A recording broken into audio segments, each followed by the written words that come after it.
চাকরি প্রত্যাশী ভাই ও বোনেরা, আসসালামু আলাইকুম। কেমন আছেন আপনারা? আশা করি সবাই ভালো আছেন এবং সুস্থ আছেন। আজ আপনাদের জন্য একটি খুবই গুরুত্বপূর্ণ একটি ভিডিও নিয়ে আপনাদের মাঝে আমি হাজির হলাম। যারা এনজিওতে চাকরি করতে ইচ্ছুক কিন্তু উপযুক্ত এনজিও পাচ্ছেন না বা সার্কুলার পাচ্ছেন না, তার জন্য খুবই গুরুত্বপূর্ণ ভিডিওটি। আশা করছি আপনারা সমস্ত ভিডিও জুড়ে আমার সঙ্গে থাকবেন এবং সবার প্রতি অনুরোধ থাকবে অবশ্যই আপনার আমার চ্যানেলটি সাবস্ক্রাইব করে রাখবেন, যাতে করে আমি যে নিত্য নতুন ভিডিওগুলো তৈরি করি সেই ভিডিওগুলো আপনি সবার আগেই পেয়ে যান। আমি আমার চ্যানেল থেকে মূলত বিভিন্ন চাকরির খবর, যেগুলো আপনার রিসেন্ট ঘটছে, যেরকম সার্কুলার ঘটছে, সেগুলো আমি সবার আগেই আমার চ্যানেলে আপলোড করে থাকি। আপনি যদি আমার চ্যানেলটি সাবস্ক্রাইব করে রাখেন, অবশ্যই সেই ভিডিওগুলো আপনি সবার আগে পেয়ে যাবেন এবং তাতে আপনার অনেক উপকার হবে। আমি আশা করছি আপনারা কখনোই ঠকবেন না। তাই প্লিজ আপনার আমার চ্যানেলটি সাবস্ক্রাইব করে রাখবেন। তো চলুন কথা না বাড়িয়ে আমরা মূল ভিডিওতে প্রবেশ করি। দেখুন, কাইতাস বাংলাদেশ খুলনা অঞ্চলের অধীনে কাইতাস মাইক্রো ফাইন্যান্স প্রোগ্রামে এই লোকগুলো নিয়োগ করা হবে। প্রথম পদের নাম হচ্ছে ক্রেডিট অফিসার। পুরুষ এবং মহিলা উভয় পদের লোক নেওয়া হবে। বয়স 22 থেকে 35 বছর। 13/11/2025 তারিখে এ বয়স গণনা করা হবে। তারপরে বেতন শিক্ষানবিশকালে সর্বসাকুল্যে 20,000 টাকা। চাকরি স্থায়ীকরণের পর সংস্থার নিয়ম অনুযায়ী পে স্কেল অনুযায়ী বেতন প্রদান করা হবে, যেমন PF, gratuity, insurance scheme, health care scheme এবং বছরে 2টি উৎসব ভাতা প্রদান করা হবে। অফিসের মেসে থাকা এবং খাওয়ার ব্যবস্থা করা হবে। শিক্ষার যোগ্যতা এবং অন্যান্য অভিজ্ঞতার কথা বলা হচ্ছে। ন্যূনতম এইচএসসি পাস, তবে স্নাতক পাস প্রার্থীদের অগ্রাধিকার দেওয়া হবে।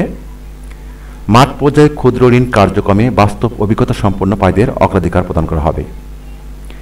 গ্রাম প্রত্যন্ত অঞ্চলে দরিদ্র মানুষের সাথে কাজ করার মনমানসিকতা থাকতে হবে। আদর্শবান এবং সৎ চরিত্রের অধিকারী হতে হবে এবং দায়িত্বশীল হতে হবে। পরবর্তী পদের নাম হচ্ছে ব্রাঞ্চ ম্যানেজার। এটা পুরুষ মহিলা, বয়স 27 থেকে 45 বছর। তবে অভিজ্ঞ প্রার্থীর ক্ষেত্রে বয়স কিছুটা শিথিলযোগ্য।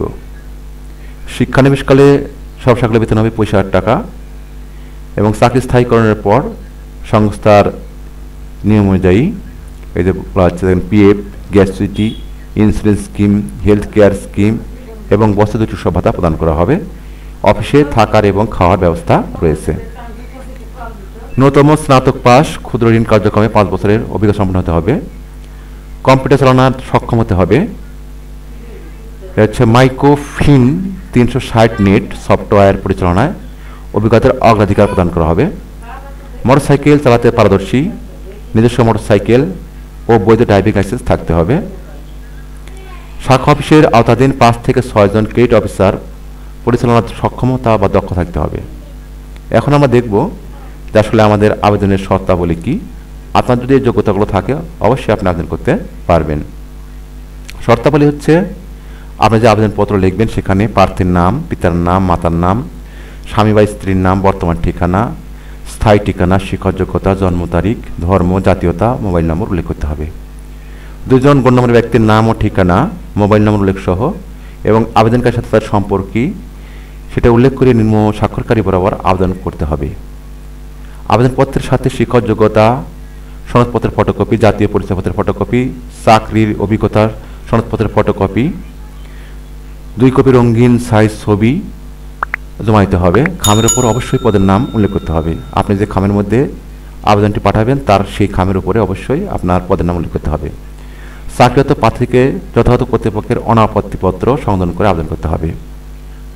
নির্বাচিত প্রার্থীকে নিয়োগের পূর্বে নন গ্যাজেটেড স্ট্যাম্পে প্রতিষ্ঠানে কর্মরত থাকাকালীন সময়ের জন্য চাকরির পক্ষে 2 জন আর্থিক জামিনদার এর সম্মতি প্রদান করতে হবে। জামিনদারগণ প্রার্থীর কর্মকালীন আর্থিক অনিয়ম সংঘটিত হলে তার জন্য আইনের গতভাবে দায়বদ্ধ থাকবে। নির্বাচিত প্রার্থীকে 6 মাস প্রশিক্ষণকাল হিসাবে নিয়োগ দেওয়া হবে।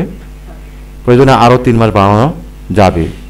শিক্ষানবিশকাল সন্তোষজনকভাবে সমাপ্তিকরণের পর স্থায়ীভাবে নিয়োগ প্রদান করা হবে এবং সংস্থার নিয়ম অনুযায়ী বেতন ও ভাতাদি প্রদান করা হবে।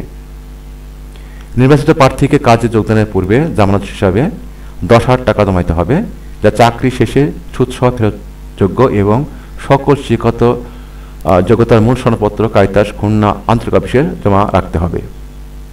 আগ্রহী প্রার্থীকে গ্রামগঞ্জে অবস্থান করে দরিদ্র জনগণের সাথে কাজ করতে হবে। ধূমপান ও নেশাদ্রব্য গ্রহণের অবস্থাদের আবেদন করার কোনো প্রয়োজন নেই। কেবলমাত্র সংক্ষিপ্ত তালিকাভুক্ত প্রার্থীদের নির্বাচনী পরীক্ষা অংশগ্রহণের জন্য আমন্ত্রণ জানানো হবে। ব্যক্তিগত যোগাযোগকারী বা সুপারিশকৃত প্রার্থীদের সংশ্লিষ্ট পদের জন্য অযোগ্য বলে বিবেচিত হবে। এই সবগুলো শর্ত মেনে নিয়েই আবেদনপত্র আগামী 13/1/2025 খ্রিস্টাব্দ তারিখের মধ্যে নিম্নলিখিত ঠিকানায় ডাকযোগে কুরিয়ার সার্ভিসের মাধ্যমে পৌঁছাতে হবে। সরাসরি কোনো আবেদনপত্র গ্রহণ করা হবে না। ত্রুটিপূর্ণ অসম্পূর্ণ আবেদনপত্র কোনো কারণ ব্যতিরেকেই বাতিল বলে গণ্য হবে। এই নিয়োগ বিজ্ঞপ্তি কোনো কারণ দর্শানো ব্যতিরেকে পরিবর্তন, স্থগিত বা বাতিল করার অধিকার কর্তৃপক্ষ সংরক্ষণ করে। এটা তাদের নিজস্ব একটি অধিকার। নিয়োগ বিজ্ঞপ্তিটি এই যে caritas.bd.org ওয়েবসাইটে পোস্ট করেছে। www.caritasbd.org ওয়েবসাইটে প্রদর্শিত হবে। আমরা কিভাবে আবেদনটি লিখব? এই যে এখানে লিখবেন যে বরাবর আঞ্চলিক পরিচালক, কারিতাস খুলনা অঞ্চল, Rupsha bus stand road, Khulna 9100, Caritas Bangladesh, একটু লিখলে হয়ে যাবে। তারপরে কারিতাস বাংলাদেশ সম সুযোগ প্রদানে বিশ্বাসী, এটা তাদের একটি স্লোগান। আপনাদেরকে এই ঠিকানায় আবেদনটি পাঠাতে হবে এবং আপনাদের আবেদনপত্র লিখবেন, সেখানেও লিখতে হবে বরাবর আঞ্চলিক পরিচালক, কারিতাস খুলনা অঞ্চল, Rupsha bus stand road, Khulna 9100। অতঃপর আপনি যখন খামের মধ্যে সবগুলো তথ্য রেখে, অর্থাৎ ভরার পরে যখন আবেদনপত্রটি খামটি আপনি প্রেরণ করবেন কুরিয়ার অথবা ডাকযোগে, তখনও আপনাকে এই ঠিকানা অবশ্যই লিখতে হবে এবং আপনি আবেদনপত্রের উপরে অবশ্যই পদের নামটি লিখবেন। যেহেতু আমাদের শেষ সময় হচ্ছে 13/11/2025 খ্রিস্টাব্দ, আপনার আবেদনটি পৌঁছাতে কমপক্ষে 2-3 দিন সময় লাগে, তাই উপযুক্ত সময় হাতে রেখেই আপনাকে আবেদনটি করতে হবে। আশা করছি যার যোগ্যতা আছে অবশ্যই তারা আপনারা অবশ্যই আবেদনটি করবেন এবং চাকরিটি অবশ্যই বুঝে নেবেন। এই আবেদনটি করতে গিয়ে যদি আপনার কোনো সমস্যা ফিল করে থাকেন তাহলে অবশ্যই আমাকে লিখবেন।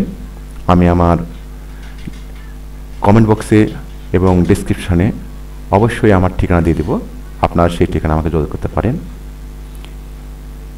আবেদনটি যদি আপনাদের এই ভিডিওটি ভালো লেগে থাকে অবশ্যই আপনারা চ্যানেলটি সাবস্ক্রাইব করবেন। আমি আবার অনুরোধ রাখবো। পরিশেষে সবার সুস্বাস্থ্য কামনা করি এবং আপনার একটি সুন্দর ভবিষ্যৎ কামনা করি বিদায় নিচ্ছি। আবার দেখা হচ্ছে অন্য কোনো সার্কুলার নিয়ে, অন্য কোনো গুরুত্বপূর্ণ ভিডিওতে। সে পর্যন্ত ভালো থাকুন।